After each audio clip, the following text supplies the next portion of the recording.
Mes parents m'ont abandonné chez ma grand-mère quand j'avais 6 mois. Pendant 30 ans, elle a été la seule famille que j'avais.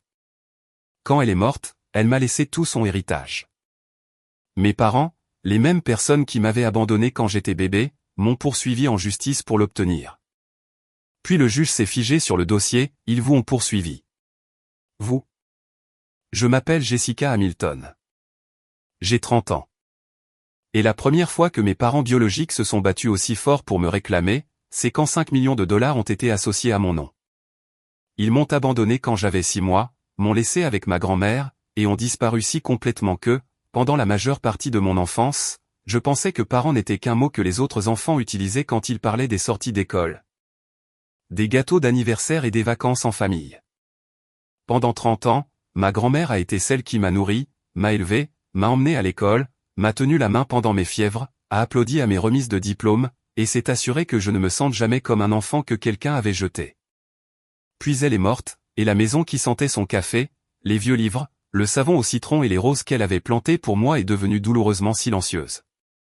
Je pensais que le chagrin serait la chose la plus difficile à laquelle je devrais survivre.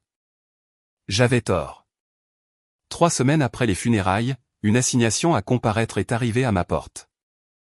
Mes parents, les mêmes personnes qui m'avaient laissé avant même que je puisse parler, me poursuivaient en justice pour mon héritage, affirmant que j'avais manipulé une femme âgée pour qu'elle me laisse son domaine de 5 millions de dollars.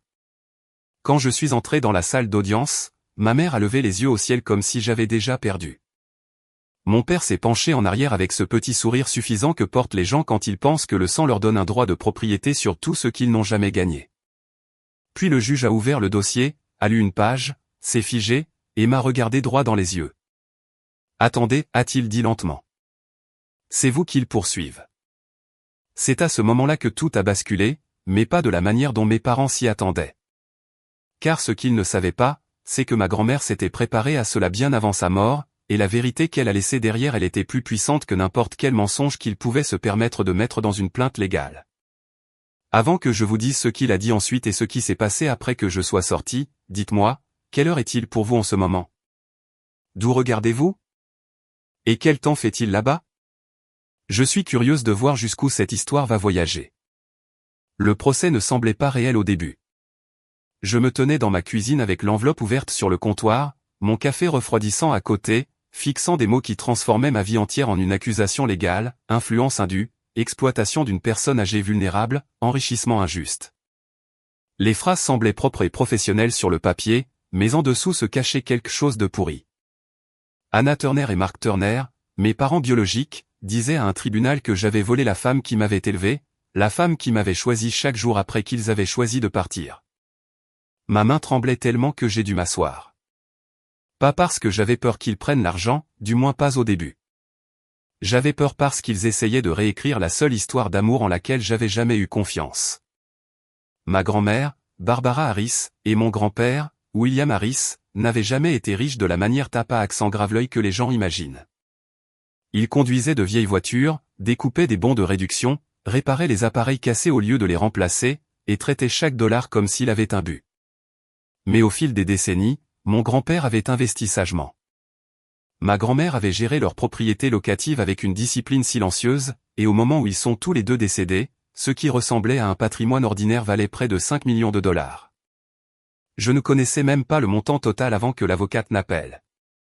Je me souviens avoir chuchoté, cela ne peut pas être exact.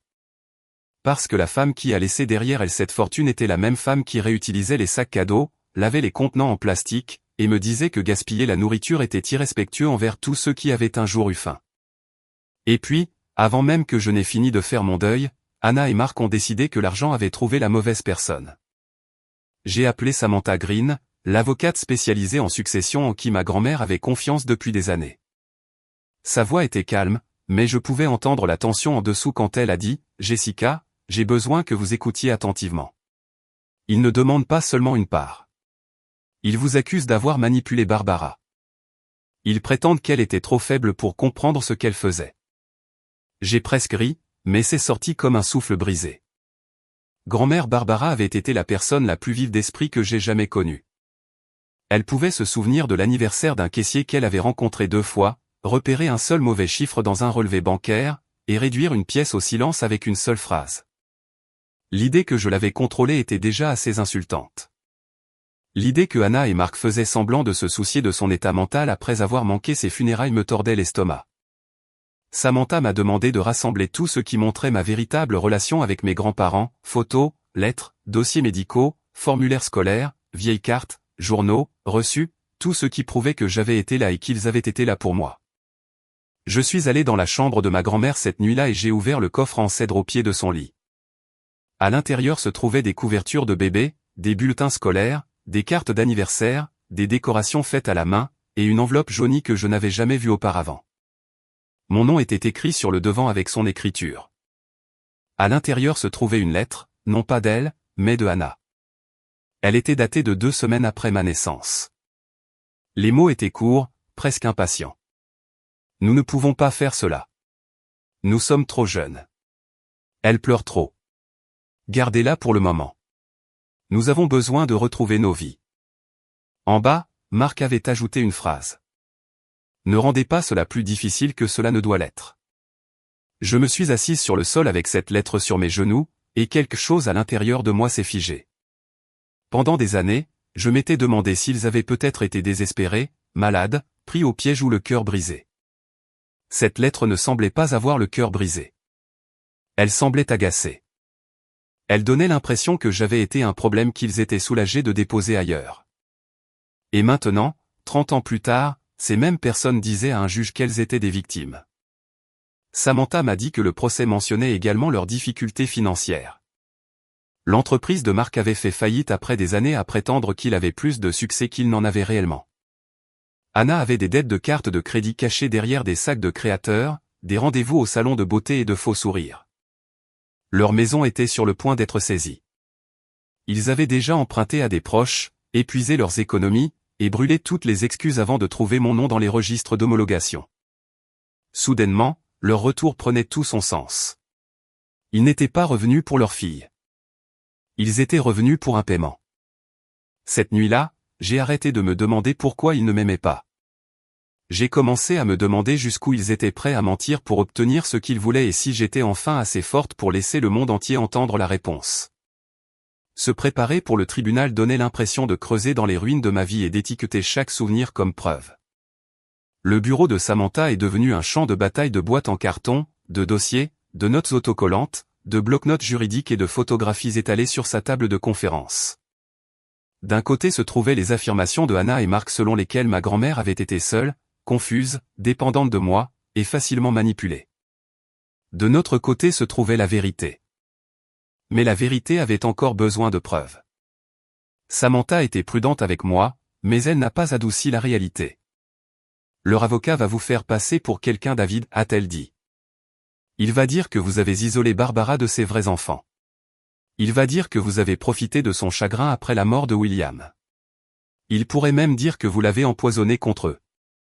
Je l'ai fixé, stupéfaite. Il n'était pas là pour que je l'empoisonne contre eux. Samantha a hoché la tête. Alors nous prouverons cela. Nous avons commencé par les dossiers de tutelle montrant que mes grands-parents m'avaient recueilli quand j'avais 6 mois et que Anna et Mark n'avaient jamais demandé à récupérer la garde. Nous avons trouvé des formulaires scolaires où Barbara et William étaient répertoriés comme contacts d'urgence, des documents médicaux montrant qu'ils avaient payé pour mes soins, des cartes d'anniversaire de voisins les appelant mes parents de toutes les manières importantes. Et de vieilles photographies d'une vie dans laquelle Anna et Mark n'avaient jamais pris la peine d'entrer. Mais les preuves les plus solides venaient des journaux. Ma grand-mère les avait tenus pendant des décennies, non pas des journaux dramatiques remplis de secrets, mais des registres ordinaires d'amour. Jessica a perdu sa première dent aujourd'hui et a insisté sur le fait que la petite souris avait besoin d'un reçu. Jessica a pleuré parce qu'un camarade de classe a dit que les grands-parents ne sont pas de vrais parents. Je lui ai dit que l'amour ne se mesure pas à l'âge. Jessica a été acceptée à l'université. William a pleuré dans le garage pour qu'elle ne le voie pas. Chaque entrée était petite, mais ensemble, elles formaient un mur que mes parents ne pouvaient pas escalader.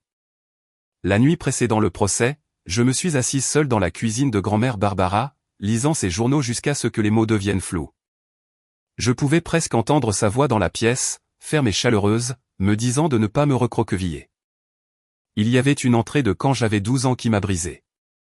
Anna a appelé aujourd'hui après 9 ans, non pas pour demander des nouvelles de Jessica, mais pour demander si nous avions toujours le vieux service à thé en argent. Je lui ai dit que Jessica travaillait bien à l'école.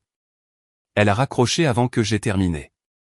J'ai pressé ma main sur ma bouche parce que cela faisait mal à un endroit que je croyais guéri. Pas parce que Anna avait raccroché. J'avais accepté depuis longtemps qu'elle ne voulait pas me connaître.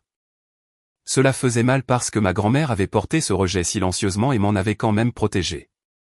Elle ne m'avait jamais laissé me sentir comme le fardeau indésirable de quelqu'un. Elle avait transformé l'abandon en histoire pour s'endormir, déjeuner scolaire, leçons de piano, bisous sur les genoux écorchés, projet d'expo science, discussion tardive, et crêpes du dimanche en forme de cœur. Je voulais me venger à ce moment-là. Pas du genre bruyant, pas du genre cruel, mais du genre où la vérité se lève devant tout le monde et refuse d'être enterrée.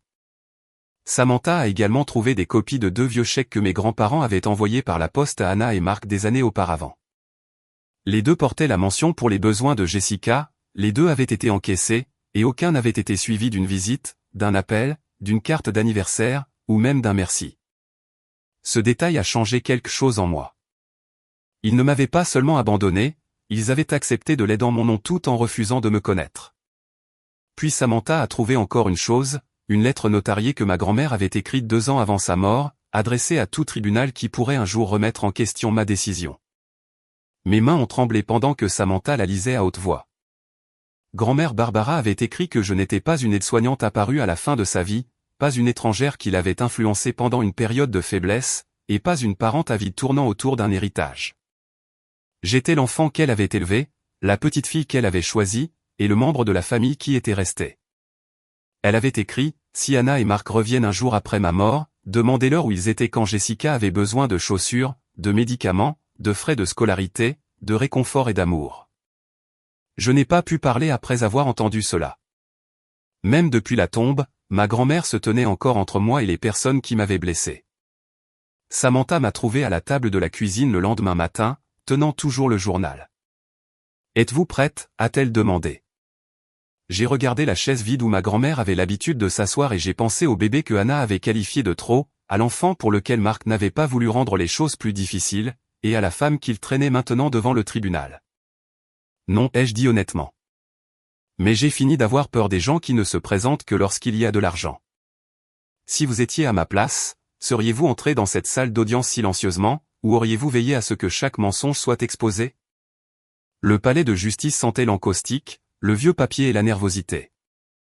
Je portais un tailleur bleu marine simple, celui que grand-mère Barbara m'avait aidé à choisir pour mon premier grand entretien d'embauche des années auparavant. À l'époque, elle s'était tenue derrière moi dans le miroir et avait dit « Cette couleur te donne l'air de déjà connaître ta valeur ». J'avais besoin de cette phrase plus que jamais alors que je passais la sécurité avec Samantha à mes côtés. Anna et Marc étaient déjà là. Anna portait du noir. Pas un noir de funérailles, mais un noir de représentation. Le genre de tenue choisie pour paraître blessé et respectable. Marc gardait une main dans sa poche et l'autre sur son téléphone, faisant défiler l'écran comme si c'était un inconvénient entre 2 réunions. Quand Anna m'a vu, elle a poussé un petit soupir théâtral et a levé les yeux au ciel comme si ma présence dans ma propre affaire d'héritage était puérile. Marc s'est penché vers elle et a chuchoté quelque chose qui les a fait sourire tous les 2. Je n'ai pas détourné le regard. Cela seul a semblé les irriter. Leur avocat, David Miles, était exactement le genre d'homme auquel je m'attendais, chaussures cirées, montre chère, sourire trop lisse pour être gentil. Il a salué Samantha avec une fausse chaleur, puis m'a jeté un coup d'œil comme si j'étais un problème qu'il prévoyait d'effacer avant le déjeuner. Quand le juge Gregory Carter est entré, tout le monde s'est levé et la pièce s'est figée dans le silence. Il a commencé par examiner le résumé de l'affaire. J'ai regardé ses yeux se déplacer sur la page, calme au début, puis plus lent. Ses sourcils se sont froncés. Il a tourné une autre page, puis une autre. Finalement, il a regardé par-dessus ses lunettes, d'abord Anna et Marc, puis moi. « Attendez » a-t-il dit, sa voix coupant à travers la pièce. « C'est vous qu'ils poursuivent. » David Miles a bougé. Le visage de Anna s'est durci. Le juge a tapoté le dossier. Ce dossier montre que les plaignants ont laissé la défenderesse aux soins de William et Barbara Harris quand elle avait 6 mois et n'ont fait aucun effort documenté pour reprendre la responsabilité parentale pendant près de 3 décennies. Est-ce correct? David s'est levé rapidement. Votre honneur, mes clients contestent la formulation émotionnelle de cette histoire. L'expression du juge n'a pas changé. J'ai demandé si le dossier est correct. David a hésité. Dans les grandes lignes, oui. Ce seul groupe de mots a donné l'impression qu'une porte s'entr'ouvrait, dans les grandes lignes, comme si l'abandon d'un bébé pouvait être adouci par le vocabulaire. David a tout de même fait sa déclaration liminaire. Il a parlé de droits biologiques, de liens familiaux, de regrets, de vulnérabilité et de manipulation présumée. Il a dépeint Anna et Marc comme de jeunes parents qui avaient fait des erreurs mais qui s'étaient toujours souciés de moi à distance. À distance. Cette phrase m'a presque fait me lever. La main de Samantha a touché mon bras sous la table, me ramenant à la réalité. Puis elle s'est levée et a dit la vérité au tribunal. Que Barbara Harris m'avait élevé, m'avait aimé, m'avait protégé, et avait pris la décision délibérée et documentée de laisser son héritage à la personne qui avait été sa fille de toutes les manières significatives. Elle n'a pas élevé la voix. Elle n'en avait pas besoin. Chaque phrase atterrissait avec le poids des dossiers, des dates, des signatures, des reçus et de 30 ans d'absence. Quand ce fut mon tour de témoigner, mes jambes me semblaient instables, mais pas ma voix. J'ai dit au tribunal que je n'avais aucun souvenir d'avoir été laissé à 6 mois, mais que j'avais vécu avec les conséquences de cela chaque jour. Je leur ai parlé des bougies d'anniversaire que grand-mère allumait, des pièces de théâtre scolaire auxquelles elle assistait, des chaises d'hôpital dans lesquelles elle dormait, et des espaces vides où Anna et Marc auraient dû être. J'ai expliqué que ma grand-mère ne m'avait jamais appris à les détester. Elle m'avait appris à survivre à eux. David a essayé d'interrompre mon rythme pendant le contre-interrogatoire. Mademoiselle Hamilton, n'est-il pas vrai que vous avez vécu dans la maison de Barbara sans payer de loyer pendant des années? Je l'ai regardé. J'ai vécu dans ma maison en tant qu'enfant. Quelques personnes ont bougé dans la salle d'audience. Et n'est-il pas vrai, a-t-il continué, que Barbara dépendait de vous sur le plan émotionnel après la mort de William? Oui, ai-je dit. Nous dépendions l'une de l'autre. C'est ce que fait la famille. Il a souri comme s'il m'avait piégé. Donc, vous admettez qu'il y avait une dépendance. Je me suis tourné légèrement vers le juge. J'admets qu'il y avait de l'amour. Si leur dossier dépend du fait de qualifier l'amour de manipulation, alors ils auraient dû se présenter à un moment donné au cours des 30 dernières années pour apprendre la différence. La pièce est devenue silencieuse. Les yeux de Anna se sont plissés. Marc a arrêté de faire défiler son téléphone. David a essayé un autre angle. Avez-vous déjà posé des questions à Barbara sur son testament? Non. Saviez-vous que vous étiez l'unique héritière? Non. Mais vous l'avez accepté rapidement, n'est-ce pas? J'ai dégluti, puis j'ai dit, j'ai accepté que ma grand-mère savait ce qu'elle voulait. Ce n'est pas la même chose que de célébrer sa mort. Cette réponse a effacé le sourire de son visage. Pour la première fois depuis mon entrée, mes parents n'avaient plus l'air suffisants. Ils avaient l'air inquiets, et j'ai réalisé que le tribunal n'entendait plus leur version de moi. Il entendait enfin la mienne. Samantha a construit notre dossier comme si elle posait des briques face à une tempête. D'abord sont venus les documents de tutelle, puis les dossiers scolaires, puis les factures médicales, puis les photographies. J'étais là à 5 ans, sans mes dents de devant, assise sur les épaules de William à une foire du comté. J'étais là à 12 ans, tenant un trophée de science pendant que Barbara pleurait à l'arrière-plan. J'étais là à 17 ans, debout entre deux le jour de la remise des diplômes, leur visage rayonnant de la fierté épuisée de personnes qui avaient survécu à chaque saison difficile avec moi. Chaque photo rendait Anna plus petite, pas physiquement, mais moralement. Elle gardait le menton levé, mais le jury pouvait voir ce qu'elle avait raté. Puis Samantha a présenté les journaux. David s'y est opposé, a argué de la pertinence, a argué du oui-dire, a argué de tout sauf de la vérité. Le juge Carter a autorisé des entrées sélectionnées parce qu'elles montraient l'état d'esprit de Barbara sur de nombreuses années. Samantha les a lues avec un contrôle constant. Jessica a demandé aujourd'hui pourquoi sa mère ne vient jamais lui rendre visite. Je lui ai dit que certaines personnes sont trop perdues pour aimer correctement, mais que cela ne la rend pas indigne d'être aimée. Mon souffle s'est coupé. Je n'avais jamais lu celle-là. Samantha a continué, William dit que nous devrions créer un fonds pour l'université.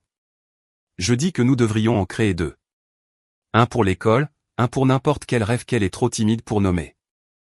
Puis est venue l'entrée après la mort de mon grand-père. Jessica est revenue vivre ici temporairement pour m'aider avec la maison. Elle dit que c'est temporaire, mais je sais qu'elle a peur que je me sente seule.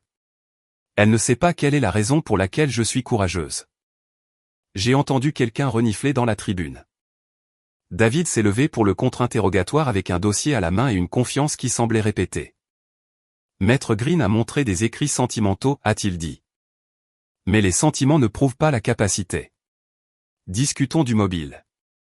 Il s'est tourné vers moi. Mademoiselle Hamilton, vous saviez que le domaine avait de la valeur, n'est-ce pas? Je savais que la maison de ma grand-mère avait de la valeur pour moi, ai-je dit. Ce n'est pas ce que j'ai demandé. Alors posez de meilleures questions. Samantha a chuchoté mon nom pour m'avertir, mais la bouche du juge Carter a à peine bougé, comme s'il réprimait quelque chose. Le sourire de David s'est aminci. Il a sorti la vieille lettre de Hannah et Mark, celle que j'avais trouvée dans le coffre en cèdre. Cette lettre écrite peu de temps après votre naissance montre que vos parents étaient dépassés, et non malveillants. Les jeunes parents en difficulté prennent parfois des dispositions temporaires.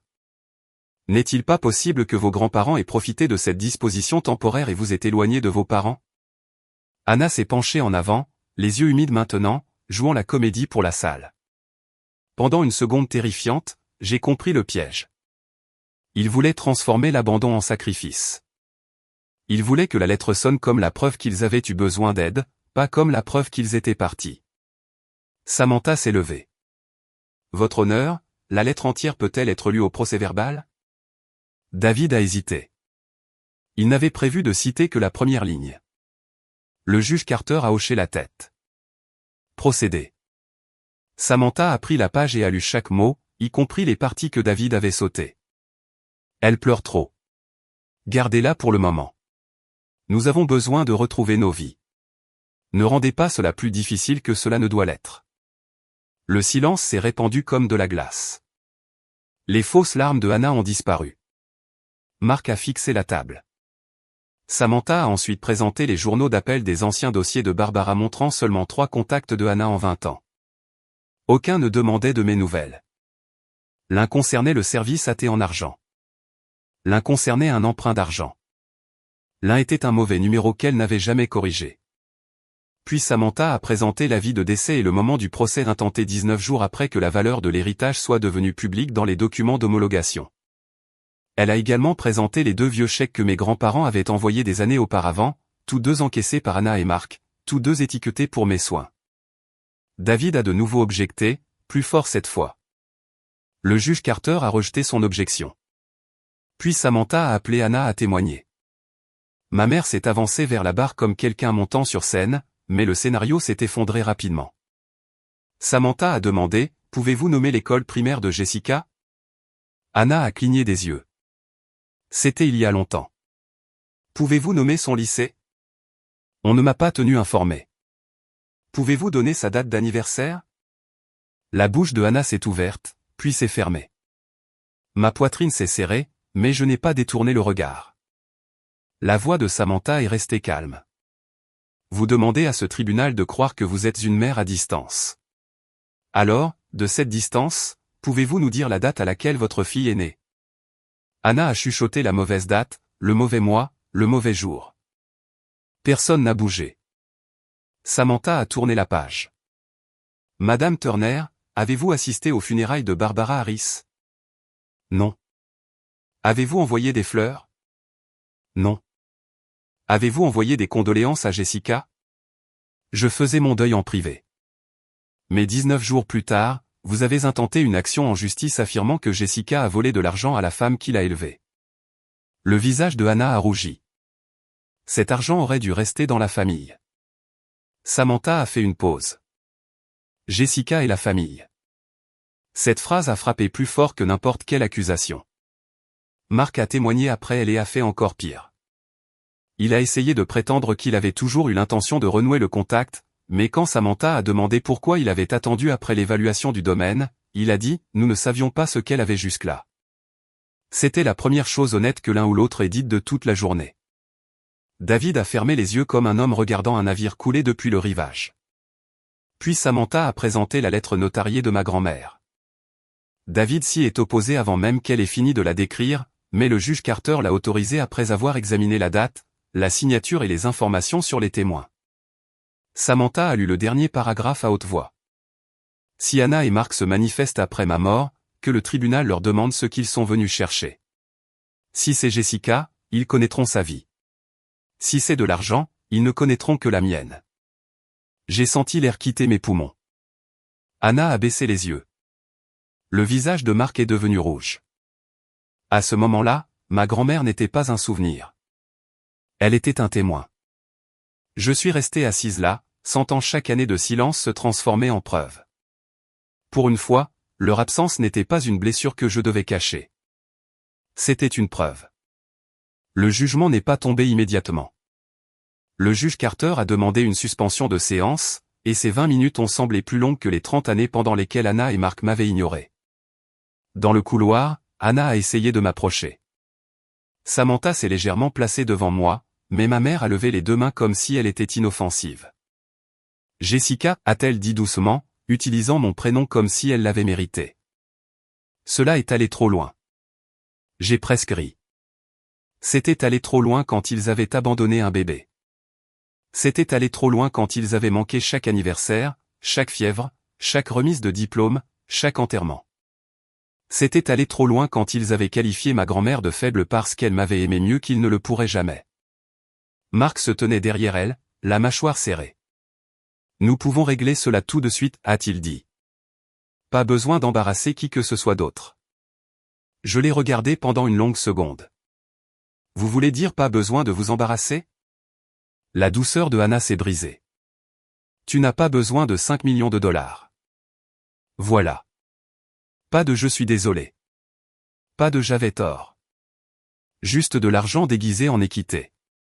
Et vous n'avez eu besoin d'une fille qu'après avoir découvert qu'elle les avait, ai-je dit. Son visage a alors changé, pas en chagrin, mais en colère. Après tout, tu es toujours ingrate. Ce mot cachait une vieille échymose, mais il ne m'a pas brisé. Ingrate pourquoi, ai-je demandé. Le silence, le procès, la mauvaise date d'anniversaire? Mark a attrapé son bras et l'a tiré en arrière avant qu'elle ne puisse répondre. Quand la séance a repris, la pièce semblait différente. Même David Miles avait l'air fatigué. Le juge Carter a pris place et a croisé les mains sur le dossier. Ce tribunal a examiné les documents soumis, a entendu les témoignages et a pris en compte les arguments. Les plaignants ont allégué une influence indue, un manque de capacité et un héritage abusif. Ils n'ont pas fourni de preuves crédibles à l'appui de ces affirmations. Anna a regardé droit devant elle. La bouche de Mark s'est serrée. Le juge a continué, en revanche, la défenderesse a fourni une documentation détaillée montrant une relation familiale de longue date avec la défunte, des soins constants, une proximité émotionnelle et une intention testamentaire claire. Barbara Harris avait le droit légal et moral de laisser son héritage à Jessica Hamilton. Ma gorge s'est serrée autour d'un sanglot que je refusais de relâcher. Le juge Carter a regardé vers Anna et Mark. La biologie seule ne crée pas de droit à un héritage, en particulier lorsque le dossier montre des décennies d'absence volontaire. Ce tribunal ne récompensera pas un abandon déguisé en inquiétude. Les épaules de David se sont affaissées. Samantha a expiré à côté de moi. Puis sont venus les mots dont j'avais besoin sans savoir à quel point j'en avais besoin. Le testament est confirmé. La requête est rejetée. L'héritage reviendra à Jessica Hamilton tel qu'il est écrit. Pour une seconde, je n'ai rien entendu. Pas de papier, pas de respiration, pas de mouvement, juste la voix de ma grand-mère dans ma mémoire, me disant que je connaissais déjà ma valeur. Le juge Carter a également ordonné à Anna et Mark de couvrir une partie de mes frais de justice parce que leurs affirmations n'étaient pas fondées et avaient été déposées de mauvaise foi après que l'homologation eut révélé la valeur du patrimoine. Cette partie a fait sursauter Mark. Votre honneur. David a attrapé sa manche, mais il était trop tard. C'est scandaleux, a lâché Mark. Elle les a montés contre nous. Le visage du juge Carter s'est durci. Monsieur Turner, vous seriez bien avisé d'arrêter de parler. Anna a alors commencé à pleurer, mais il ne restait plus aucune comédie là-dedans. C'était de la panique. Ils étaient entrés dans cette pièce en s'attendant à prendre ce que mes grands-parents avaient construit. Ils sont repartis en devant de l'argent, exposés comme des menteurs, et dépouillé du fantasme selon lequel il pouvait effacer 30 ans avec une plainte légale. Un greffier a rassemblé les documents avec une efficacité silencieuse, mais chaque mouvement semblait définitif. Alors que les gens commençaient à partir, j'ai entendu des murmures dans le couloir. Quelqu'un a dit qu'il ne connaissait même pas sa date d'anniversaire. Quelqu'un d'autre a dit, et ils l'ont poursuivi en justice. Pendant des années, ma honte avait vécu en privé. Leur honte était maintenant publique. Et j'ai réalisé que la vérité n'avait pas besoin de crier pour détruire un mensonge. À l'extérieur de la salle d'audience, Mark a essayé une dernière fois. Jessica, je t'en prie. Nous avons des problèmes. Je me suis retourné et, pour la première fois de ma vie, je l'ai vu clairement. Non pas comme le père que je n'avais jamais eu, non pas comme l'homme dont j'avais autrefois essayé d'expliquer l'absence, mais comme quelqu'un qui avait confondu ma douleur avec de la faiblesse. Anna se tenait à côté de lui, les yeux rouges et tremblantes. « Nous pouvons recommencer, a-t-elle dit. Nous sommes toujours tes parents. » Je les ai regardés tous les deux et j'ai senti que quelque chose en moi se débloquait enfin. « Non, ai-je dit. Vous êtes les personnes qui m'ont laissé. Mes parents étaient ceux qui sont restés. » Mark a tressailli. Anna a chuchoté, « Alors c'est tout. » J'ai hoché la tête. Aujourd'hui, vous n'avez pas perdu 5 millions de dollars. Vous avez perdu votre dernière chance de prétendre que vous m'avez un jour mérité. Puis je suis parti. Je n'ai pas claqué de porte. Je n'ai pas crié. Je ne les ai pas suppliés de comprendre. Ma vengeance était simple. J'ai laissé la vérité éclater au grand jour, et j'ai refusé de porter leur honte un jour de plus. Après le jugement, le silence est devenu le premier cadeau que je me suis offert. J'ai bloqué les numéros de Anna et Mark avant même d'atteindre le parking. Mais cela ne les a pas empêchés d'essayer. Les courriels sont venus en premier.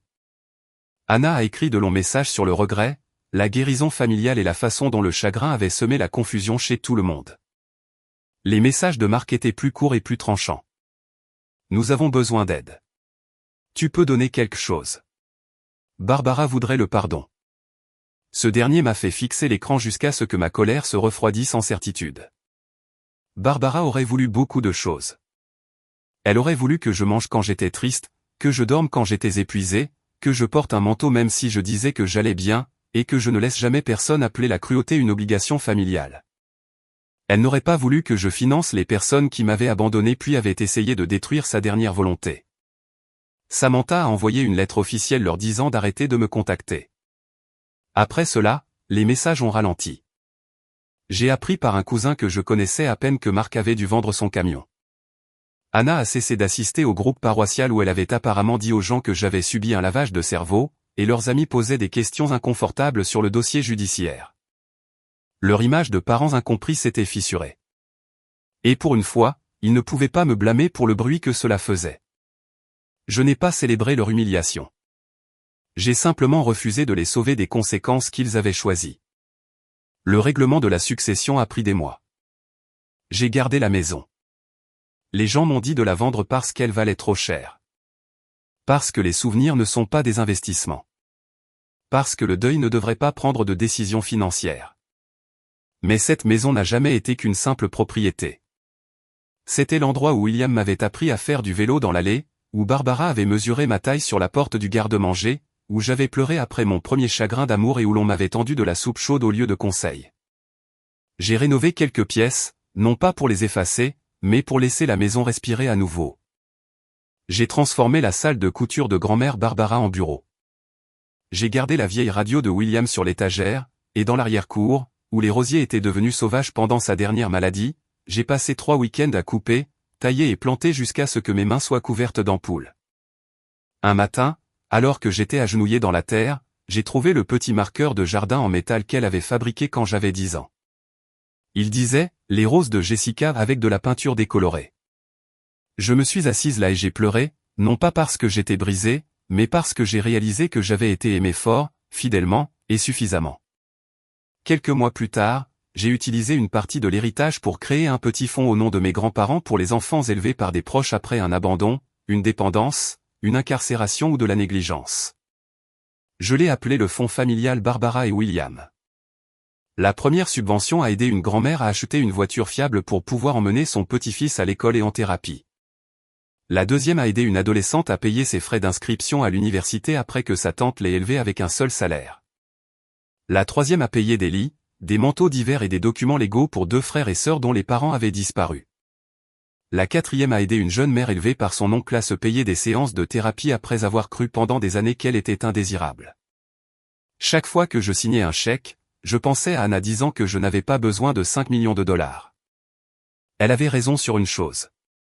Je n'en avais pas besoin pour prouver ma valeur, mais je pouvais l'utiliser pour éviter à d'autres enfants d'avoir l'impression que l'amour les avait complètement abandonnés.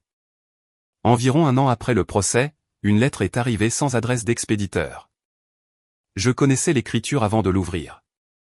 Anna écrivait qu'elle était malade, que la vie l'avait rendue humble, qu'elle espérait que je pourrais trouver dans mon cœur la force d'aider avec les frais médicaux. Il n'y avait toujours pas de véritables excuses, aucune mention de la mauvaise date d'anniversaire, aucun aveu que le procès était cruel, juste une autre main tendue depuis le même sentiment d'avoir droit à tout. Pendant un instant, la petite fille en moi a voulu croire que la lettre signifiait que quelque chose avait changé. Mais ensuite j'ai lu la dernière phrase. Après tout ce que nous avons traversé, tu nous dois de la compassion. J'ai plié la lettre lentement, je l'ai placée dans le coffre en cèdre à côté de l'original qu'elle avait écrite quand j'étais bébé, et j'ai fermé le couvercle. 2 lettres à 30 ans d'intervalle, toutes 2 demandant à quelqu'un d'autre de porter le poids de ses choix. Cette fois, j'ai refusé. Je suis sorti, je me suis tenu sous le treillis de roses et j'ai respiré l'air du soir. Pendant la majeure partie de ma vie, j'ai pensé qu'être abandonné signifiait qu'il manquait quelque chose en moi. Maintenant je comprenais la vérité. Il manquait quelque chose en eux. Mes grands-parents ont rempli ma vie de suffisamment d'amour pour construire un avenir. Et le procès de mes parents n'a fait que prouver ce que grand-mère Barbara m'avait enseigné depuis toujours. La famille, ce ne sont pas les personnes qui reviennent quand l'héritage est important. La famille, ce sont les personnes qui restent quand il n'y a rien à gagner à part de l'amour. J'ai toujours les 2 lettres. Je les garde non pas parce que je veux vivre dans la douleur, mais parce qu'elles me rappellent la différence entre les gens qui partent et les gens qui aiment. Une lettre m'a donné, l'autre a essayé de me faire payer. Aucune des 2 n'arrive plus à me définir. Alors si vos parents biologiques vous abandonnaient, vous ignoraient pendant 30 ans, puis revenaient uniquement pour vous poursuivre en justice pour l'héritage laissé par la personne qui vous a réellement élevé, que feriez-vous? Leur pardonneriez-vous, les aideriez-vous, ou les laisseriez-vous faire face aux conséquences de la vie qu'ils ont choisie? Commentez ci-dessous car je veux vraiment savoir comment vous auriez géré Anna et Mark Turner. Notre équipe s'engage à créer des histoires fictives de vengeance qui offrent aux spectateurs du drame, de l'émotion et des leçons réfléchies. Cette vidéo a été réalisée uniquement à des fins de divertissement et d'éducation. Nous espérons que vous retiendrez le message que la vraie force n'est pas de prouver sa valeur aux autres, mais de la connaître pour soi-même.